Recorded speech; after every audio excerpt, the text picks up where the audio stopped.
Texas Football Today is a production of Dave Campbell's Texas Football and TexasFootball.com. If you like the show, help us make it. Become a Dave Campbell's Texas Football insider at TexasFootball.com/subscribe.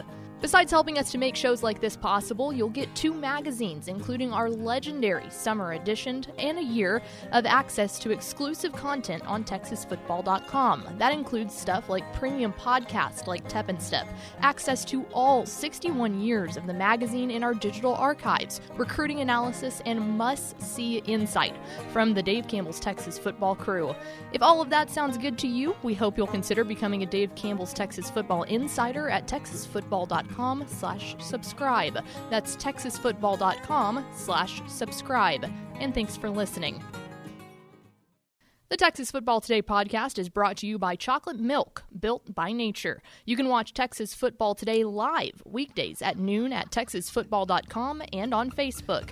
And if you like the show, subscribe to the podcast vendor of your choice. Give us a positive rating and tell a friend. Shot glass in your hand.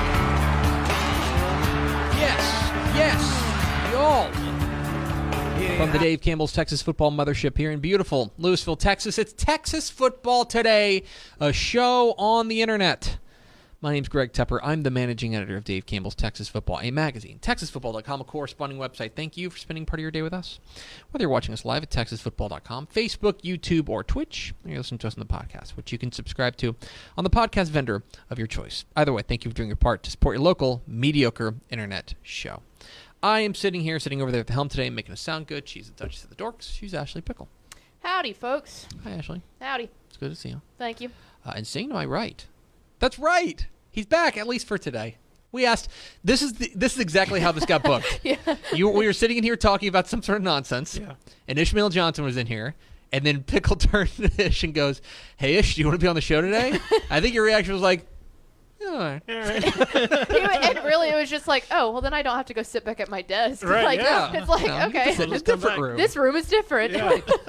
Welcome back, Ish. Thank you. Thanks for being here. Yeah. Today is Monday, June 21st, 2021. Ooh, it's 6/21/21. Is that a thing? You know how many more times that's going to happen? 6 times this year. 157 days till Thanksgiving. Happy birthday to... Oh, it's Prince William's birthday. He's notable, right? Sure. Cool. Yeah. Happy birthday, Prince William. Or, more importantly... There's got to be a better one out there. happy birthday to Lana Del Rey. Okay, there you go. That's not bad. Happy That's not birthday bad. to Lana Yeah. Del Rey. She's a year older than I am, which is a little surprising. Really? Yeah, Man, I didn't realize she was ancient. she is. She's old. She's old AF. I know. But not like me. Wait, I'm a young hold on. pup. You missed the biggest Oh, goodness. birthday. Report of the week. Today's Report of the Week's birthday? Yeah. I just Oh, looked it happy up. birthday to Report of the Week. Yeah. Oh. Food review. Oh, happy birthday to Report of the Week. This is why we ask Ish to be on the show, 1000 because you're not doing it right. He's our being too online correspondent. Episode 1190. On today's show, guys, we've got some headlines from across the state, including some drama. We'll talk about that. And then back half the show, we will unveil the top 10 of the Class 5A rankings across the state of Texas in Dave Campbell's Texas Football, if you stick with us. Do we have first four through the door? We sure do. Woman who just made a The light bulb came on. A curious comment. It was Andrew Christensen, Rob Hadaway, Tony Blaylock, and Ryan Smiga. Ryan Smiga is a teacher, and he, of course, had a great way for us to remember the Great Lakes. The acronym is HOMES, HOMES. Huron, Ontario, Michigan, Erie, and Superior. And Superior, Oh, yeah. Holmes. Imagine Okay. that. The Well done. the teacher Thanks, coming in teachers. with an acronym. Thank you, Ryan. Thanks, Welcome in, teachers. fellas. Thanks, teachers. Yeah. Time for some headlines.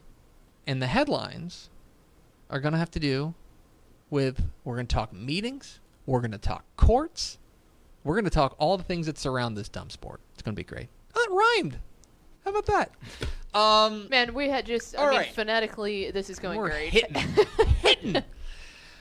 Okay, let's talk briefly about what came down this morning from Washington, D.C. Dateline Washington, D.C. We don't get to do a lot. D.C., by the way, not a state. Dateline. It's a district. The Supreme Court has issued a ruling in the NCAA versus what was that guy's name? NCAA versus starts with a K. Sean Alston. I was way off. Alston versus NCAA ruling, which was really the first time that the Supreme Court has taken on something having to do with the NCAA's amateurism. And the ruling had came down, and you may remember a couple of months ago we were having a show where we were on the pre-show. We were certainly talking about how everyone, it seemed like, because you were able to see or hear the oral arguments in this case, how it was like a dunk line, just a dunk line from the justices, like dunking on what was a very bad NCAA argument. This comes down to the argument was basically that that the NCAA was putting limits on education-related payments to student athletes, and the NCAA was saying we can do that. And Sean Alston, who is a former West Virginia football player, who is the lead plaintiff in this, said, "No, you shouldn't be able to do that. Should be a violation of antitrust statutes." We're getting a little technical here. I'm not a legal expert. But fundamentally, the NCAA was saying we should be able to do this. He was saying we shouldn't. Well, the ruling comes out today that the Supreme Court has ruled in favor of Sean Alston against the NCAA and said that the NCAA cannot limit education-related payments. So basically, like, you can't tell them that a school can't buy them a laptop, okay? Or can't, like, offer them a paid internship or things like that.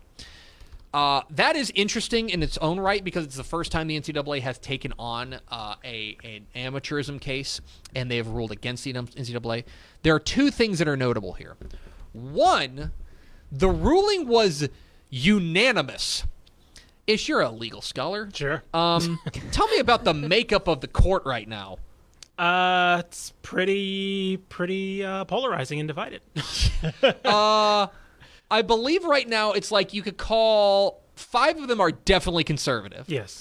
3 of them are definitely liberal. Yeah. And then there's like John Roberts, who's like kind of in the middle. Right. I think he likes to be the decider sometimes. Exactly right. He really holds the key at that point. Right. It's a very divided court. Right. Okay. Very divided. You go look through Supreme Court rulings in the past couple of years, and it has been 5-3, 5-3, 5-4, 6-3, 5-4, 6-3. This was 9-0.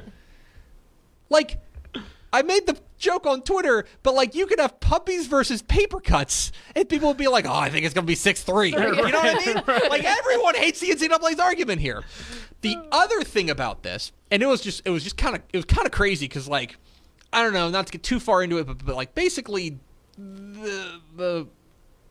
there's a certain level of like worker like unionization and things that go into this, which generally tend to be more liberal ideas. And so whenever you had like Clarence Thomas and Brett Kavanaugh, who are very conservative, going up there and being like, this is dumb, what are you doing? That means you know that you screwed up. Yep. And of note in this, and this is what I want you to pay attention to, the short-term version of this is that, okay, there's not a whole lot that's going to be changed. There's going to be a little bit more compensation. NIL is going to be a lot more impactful in the short term than this will be. But the door is not just cracked open. The NCAA has basically, they done screwed up by letting this go in front of the Supreme Court.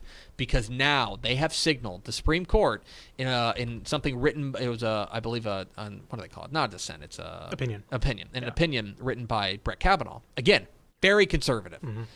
Brett Kavanaugh. He basically said, if you bring us a case that we can kill amateurism, we've teed this up for you. We'll do it. Yeah. Like the NCAA have screwed up. Like and that's kind of from smart legal people, that's what I'm reading is that this was a lower level case that the NCAA lost, and they should have let sleeping dogs lie.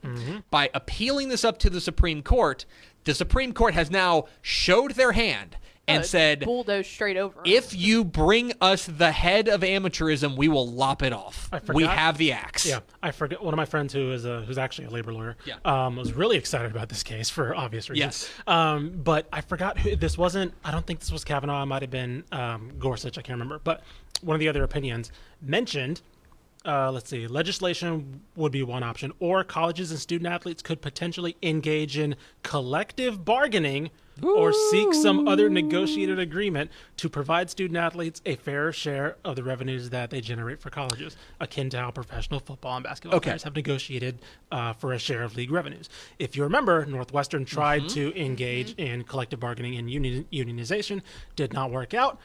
This is basically the court saying, want to give it another go. Yeah, this was try that again? This was a very narrow, and the way that, I mean, again, I'm not a legal scholar, but the way that the Supreme Court tends to, they answer the question that you ask them. Right. Yes. Okay. Exactly. They're not saying, they're not saying pay student athletes, you're able to do that. Yes. What they're saying is, hey, on this question, we've answered this. Yes, on this question, amateurism is shaky. Yes. Well, that's what they've ruled, is basically that the NCAA's idea of amateurism is on shaky ground. So therefore, with that precedent, if we get another situation... If you give us a bigger question we are telling you, wink, wink, right, what the answer will be. Yeah. Yep. So keep an eye on that. Now, we're still talking years. Sure. That's years away. But this was a big crack in the armor, the first real crack in the armor from a major. And look, things are going to change with the NIL, and things like that. But certainly keep an eye on that. It was a big day for college football nerds. Mm-hmm. Yeah. Big day for college football nerds. Okay. Let's also talk a little bit about what came down at the UIL meeting last week. We mentioned this briefly, but last week the UIL had their normal scheduled legislative council meeting. That is their Supreme Court, so to speak. It's not that powerful. I mean, it is, but scheduled, and so they took on a lot of different topics and ruled on a few different things. If you watch these meetings, a lot of these meetings are like, hey, we should actually compensate the officials, like instead of counting the by the half mile, we should be able to do like decimals, stuff like that, little things like that. Yeah. It's a lot of, like, watching these meetings is boring. It's nerd stuff. But one thing that was of note is that they did allow, they ruled that on Friday nights in the fall. Mm-hmm. Teams can, or they are now available. Texas football games are now available for broadcast. Online streaming. You may remember that last year there was a long-standing rule that you could not broadcast live Friday night Texas high school football games. Mm-hmm. That's why, like, here in DFW, there was I think TXA 21 did a game that was on, or CW33 did a game that was on tape delay. Right. Yeah. And I think there's you can air it at like 10 o'clock at night. Like, you can air it that basically night. As soon as the game's over. You can. But you just can't do it live. Right. You can't do it live. As a result, they are. But they went through. Your sign fell down. Yes. Thank you for that. But last year, because of the pandemic and because of what am I saying? Because of the restrictions, restrictions, sales and things like that. And attendance and things like that. The people who wanted to watch high school football didn't go away; they just couldn't be in the stadium. Yeah. And so the UIL said, "Okay, let's go ahead and allow streaming or allow games to be broadcast on Friday nights this year in 2020, one time only, because of the public health emergency." Right. I thought that was pretty good, pretty smart move in my opinion. Pandy. Right. As a result, now they've kind of taken on the question again, and they're going to allow online streaming again in 2021. This is the point in which I tell you that Dave Campbell's Texas Football does own Texan Live, which is a streaming service where you can add them. So whenever you hear me talking, think of me in that way. But I think this was relatively inevitable. This felt like last year. To be fair to you, we've thought that for a while. We have thought that for a while. You've said that on the show before. We've had conversations for a while that I think, and I don't have any inside information from the UIL. Right. But my feeling for the past couple of years was that they were interested in exploring. They had been getting pressure from school districts who want to stream their games, who want to do their games, and I think they wanted to have an opportunity to do this. I think the pandemic accelerated that process, gave them a way to do a trial period that everybody was like, yeah, that makes sense. I think I don't want to say gave them an excuse, but it gave them a reason to accelerate it. Sure. Right? Then it all goes pretty well. I think most people were pretty happy with it. If you talk to coaches and administrators, most of them, the majority of them, were happy with it, because they wouldn't do this if coaches didn't want it. I should just tell you that. And so they're going to let it go again. This is at least for 2021. I don't think that toothpaste is going back in the tube. I don't think so either. Because, I mean, one of the criticisms or one of the pushbacks against that was always like, anybody could just kind of throw up a stream and all that. But what we saw last fall was, you mentioned it, a lot of school districts putting together really good broadcasts, right? And I remember because when I was putting together the watch guides, sure, you had some third-party companies coming in and putting together some stuff. They did a really good job as well. But for the most part, it was school districts wanting to put on their own games with their own team and kind of, because the other thing was it wouldn't be. The other, I guess another pushback would be it wouldn't be able to be sanctioned or it'd be again, random guy putting up something. They're not beholden to necessarily anybody. Yeah. But again, the school districts were the ones really doing the majority of them. And of course, the people that they clear, people that they're okay with them, people that want to call the games. And so I think what they saw last year was that kind of pushback was kind of alleviated in many ways. Yes. And if they want to take it out to a third party, they're the schools are the ones that negotiate their own deal. And the other part of it too, I think that people were obviously concerned about the gate revenue. Yeah. The love for going to a Friday night game is not going away. It will still be. All this is going to do, in my mind, is grow the sport even more, because you're going to have the same people go to the games that always go to the games. Yeah. But now it'll be available for Joe Schmo who's watching and saying, I want football to watch. Oh, well, why don't we watch this high school game? It's just going to grow the sport. You're not losing anything. For people like me and, to a much bigger extent, Matt Stepp, he's going to be at a game in RGV. He's going to be able to throw on a game in San Antonio. Yes. Right? And so... I think it's a couple of things. And we probably could have segmented this whole thing. But first and foremost, I think that I had friends asking me, why wasn't this... the UIL, by the way, doesn't get a cut of revenue for these games in the regular season. No. The school districts own these games outright. And so with that in mind, I had people who don't follow high school football who were like, then why haven't they done it forever? And you touched on it. The big concern, the big kind of boogeyman, I don't mean that in a derivative sense, the big scary monster was... we're going to lose gate revenue. People are going to stay home and not go to the game. I think people are starting to realize that that's unfounded. Right. I think people are starting to realize, and I had that concern too, to be clear.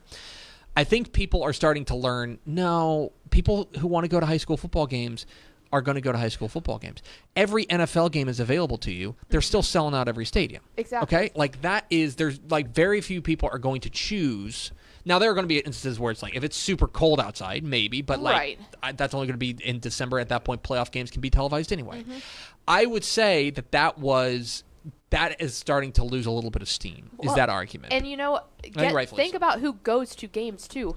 Band parents, cheerleader parents, dancer parents, kids who are at the school go to hang out with their friends. Those people aren't going to just go away and not go watch their daughter cheer because they're more interested in watching other football games. That's not going to happen. I mean, Dad might be on his phone.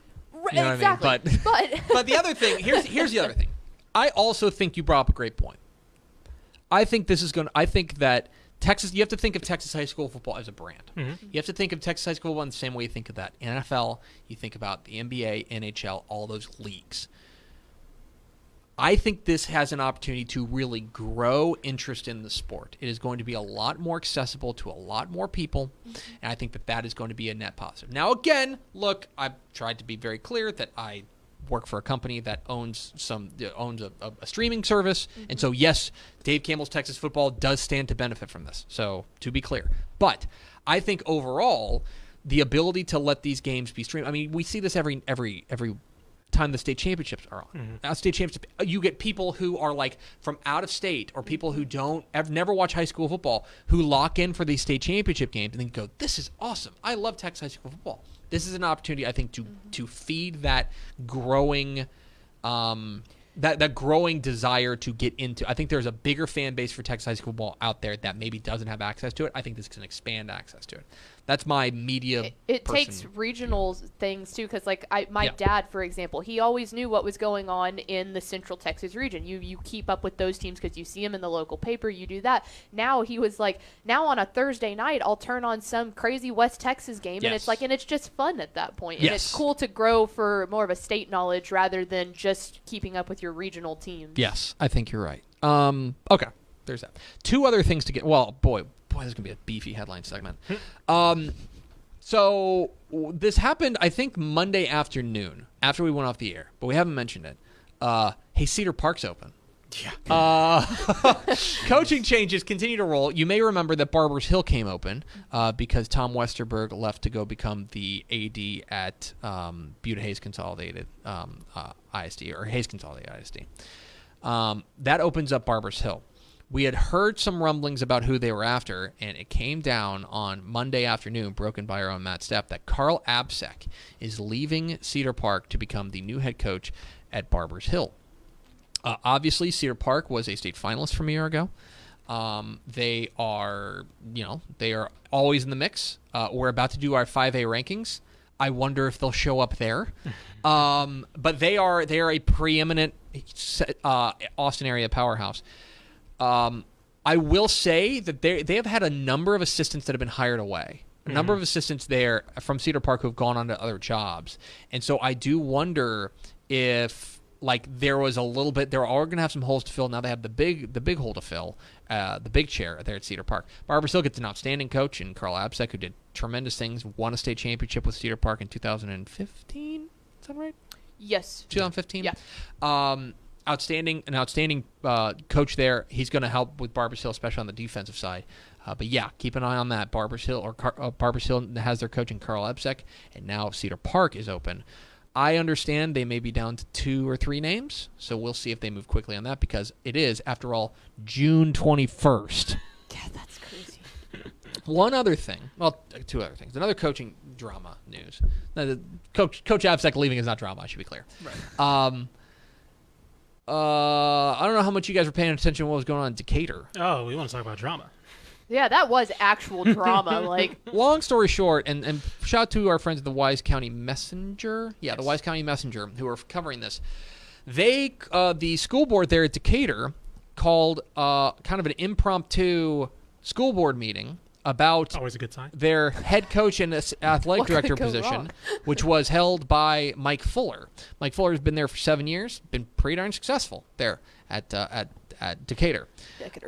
He is no longer the head coach at Decatur. Long story short, after a long meeting, they ended up coming to an agreement for him to resign. From what I understand, there is no scandal here, as far as he hasn't done something to warrant being dismissed, in my opinion, from what I understand. I hope he doesn't mind me saying this, but I did text with him. And he said, he seemed to be in pretty good spirits about this. And said, that a lot of people stood up and spoke on his behalf, and he was really honored by that. But it is a very strange situation up there at Decatur, that they have more or less,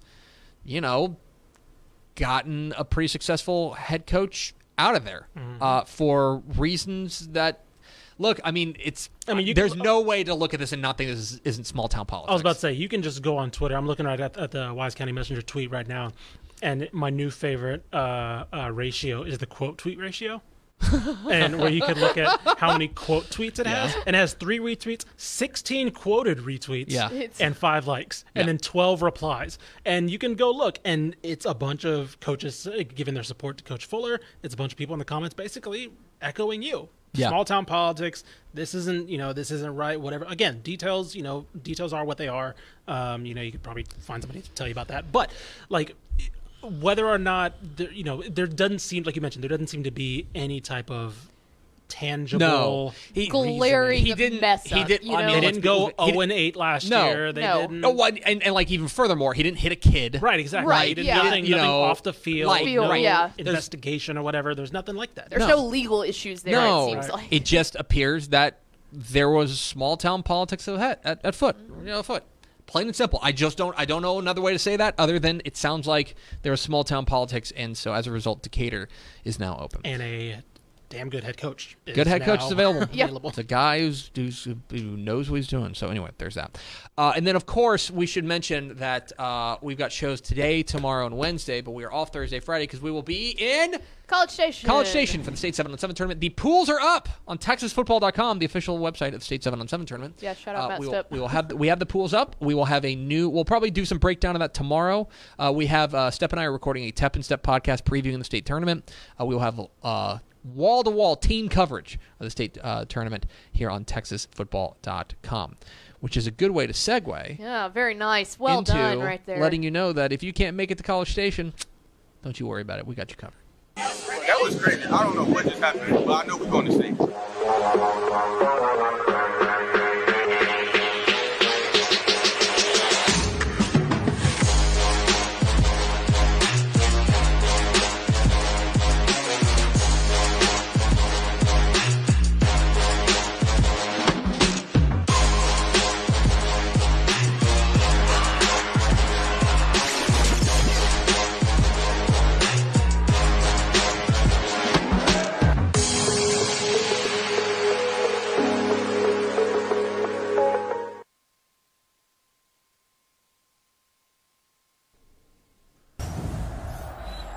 That's right. The state 7-on-7 tournament for the first time going to be broadcast live on TexanLive.com, and you can watch it for free $3.99 at TexanLive.com, courtesy of our friends at the Texas Army National Guard, who are sponsoring the broadcast.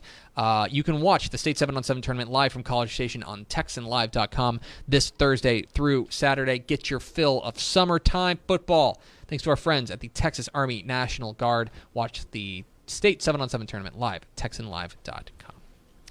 We are Texas Football Today. We're here every weekday at noon on TexasFootball.com, talking football in the Lone Star State. You can follow us on Twitter at DCTF, like us on Facebook, Facebook.com/Dave Campbell's.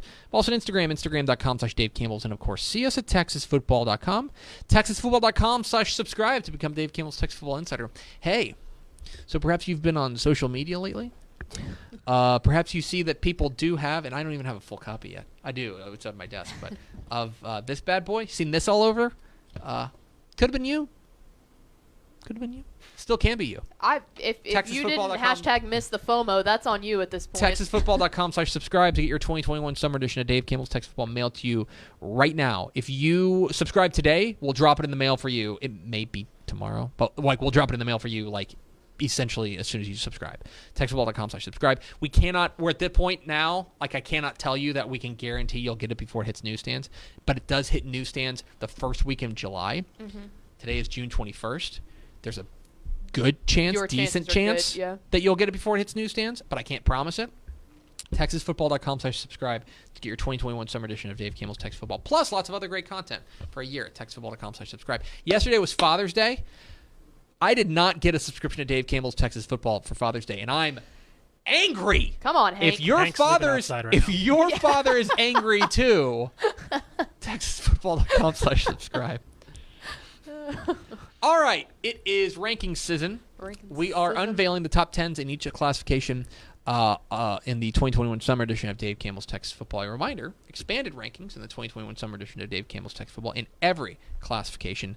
We have reached, I guess we're getting up to, we call 5A big schools, right? 5A and 6A are big schools now. Yeah. It is big schools.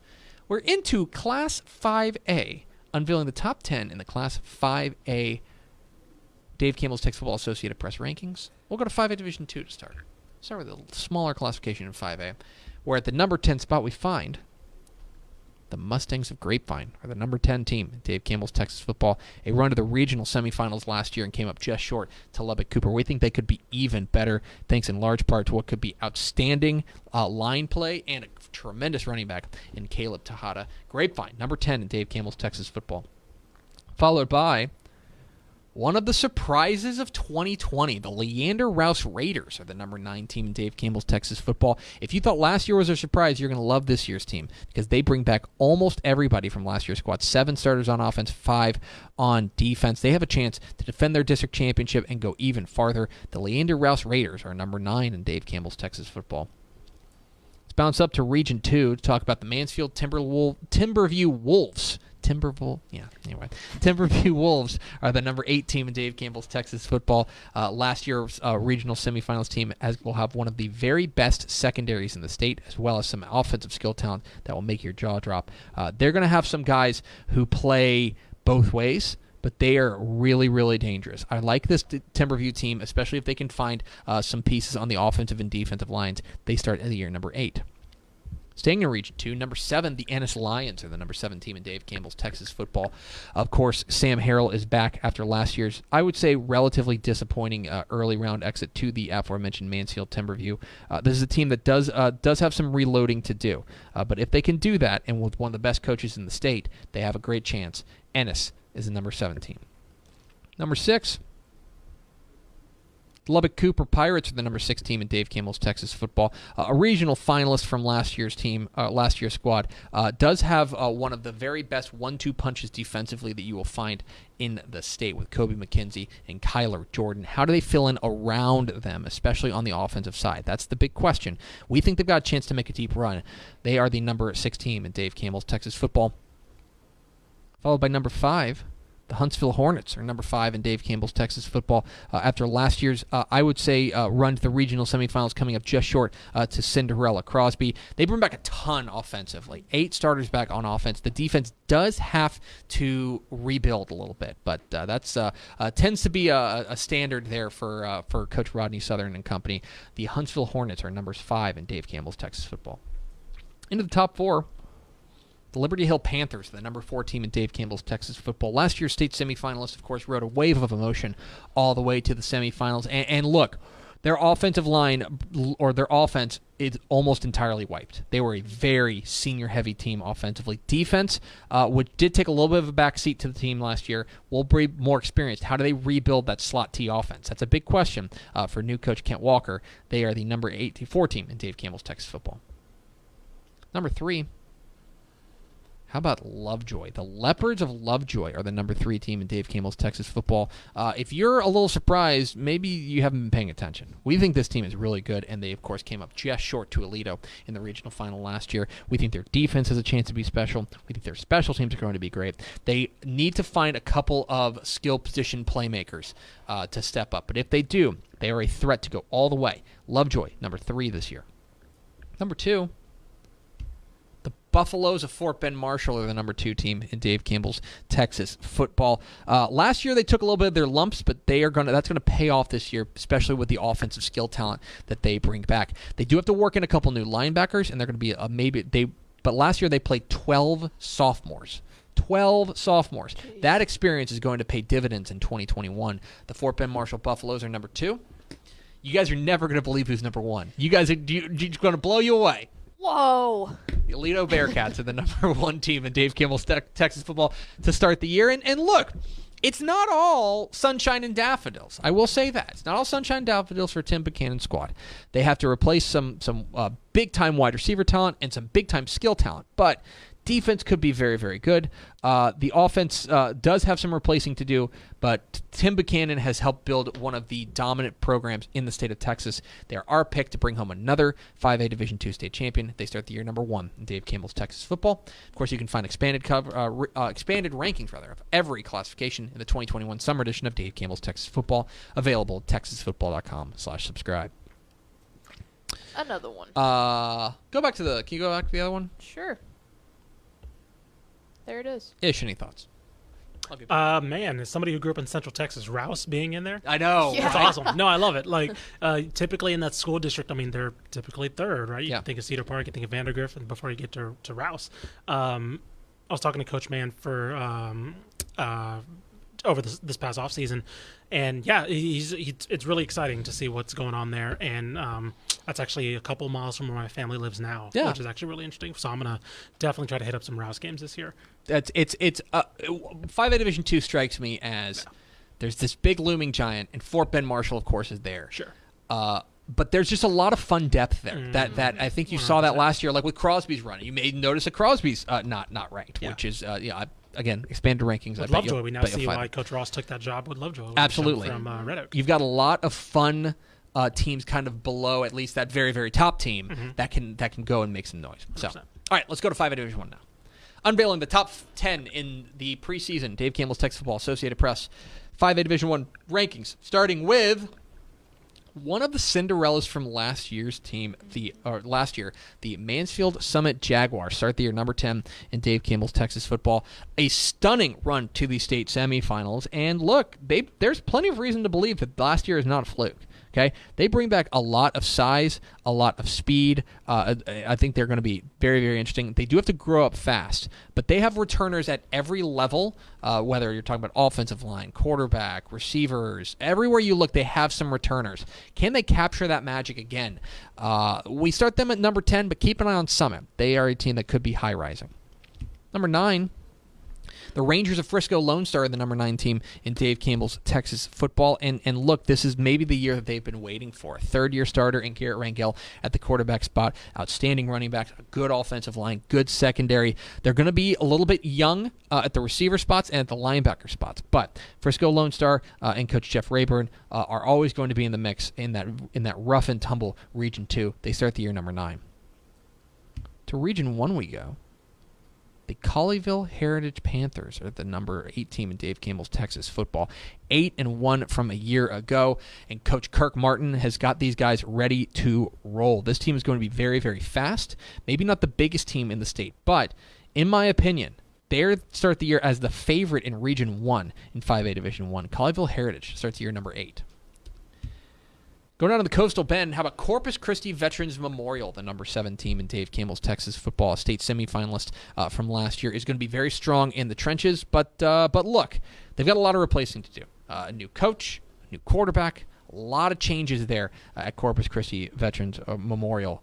But if those young skill guys can step up and fill some of those shoes that are going to be left behind, then the standard has been set for that squad. Keep an eye on Corpus Christi Veterans Memorial. That's right, the number 7.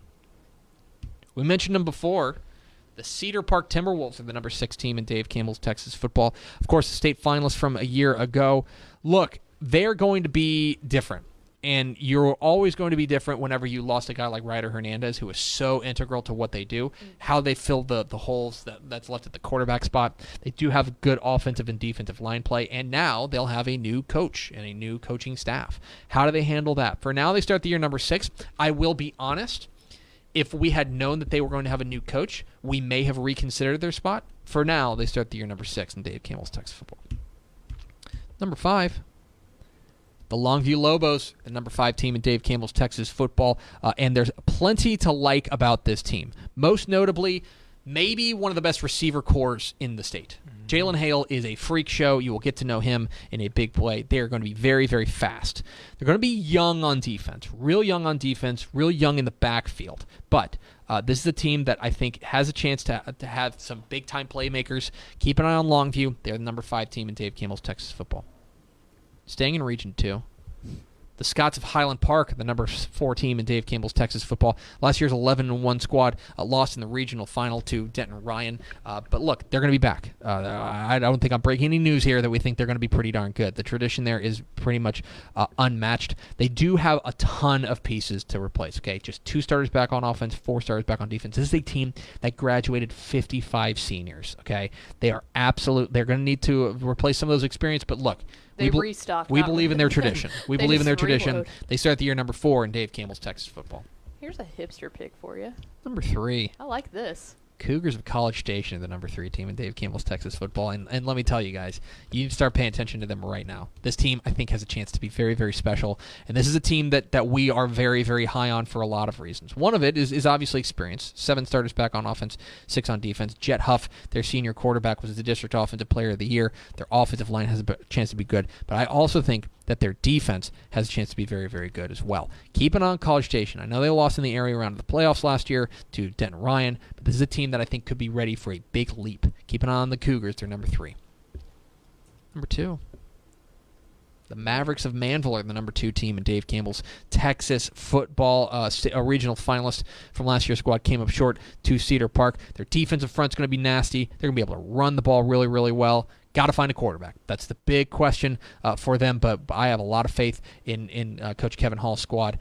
The Manville Mavericks are the number 2 team in Dave Campbell's Texas Football.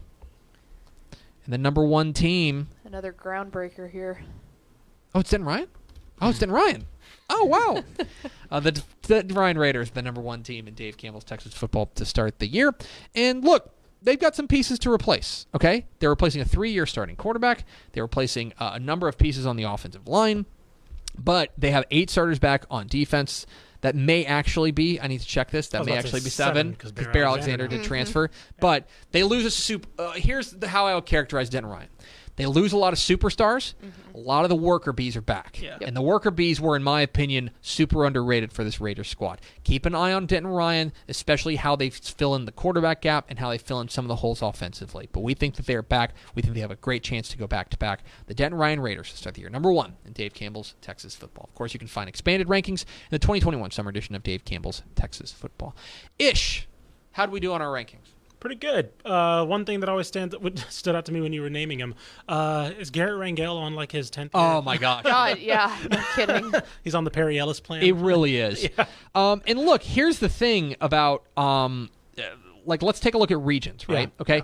So we've got 2 Region 1 teams, okay? Colleyville Heritage and Mansfield Summit. 2 Region 1 teams. You've got 2 Region 3 teams, okay? Cedar Park and Manville are Region 3. You've got 1 Region 4 team in Corpus Christi Veterans Memorial. The rest of them are Region 2. Oh, Yep. Okay? That's the region of The doom. rest of them are Region 2. Denton Ryan, College Station, Highland Park, Longview, and Frisco Lone Star. All Region 2. It's just a slaughterhouse there. Yeah. It's going to be a lot of fun to watch. We think it's once again going to be loaded.